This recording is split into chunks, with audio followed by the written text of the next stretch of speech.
Kif bdiet il-ħobża tal-Malti? X'hemm speċjali fil-ftira? X'inhi x-xawwata? It-tweġibiet kollha għal dawn il-mistoqsijiet se jingħataw waqt l-ispettaklu Sħuna u Tqarmeċ il ser jittella nhar il-ġimgħa 5 ta' Mejju.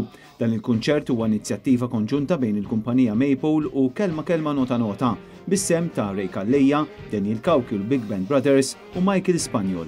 Permezz tal-mużika u l-letteratura l-ħobża Maltija se tkun qed titqiegħed fiċ-ċentru ta' dan l-ispettaklu filwaqt li se tispikka doża ġmiela ta' ċajt u umorizmu.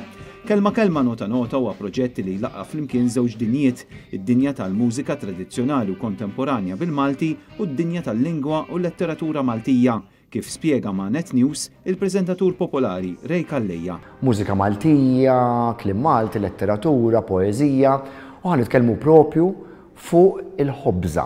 Ovvjament il-ħobża se tkun Sħuna, se tkun Tqarmeċ ukoll, imma se mmorru nesploraw f'ħafna toroq oħrajn differenti wkoll fejn l-umorizmu żgur li mhux se jonqos daħqa tajba. Dan il-kunċert għandu doppju qabel xejn li tfakru kanzunetti, poeżiji, makjetti u taqbiliet illi wħud minnhom donhom intesew iżda se jingħataw il-ħajja fuq il-palk b'arranġamenti u blaqtiet moderni.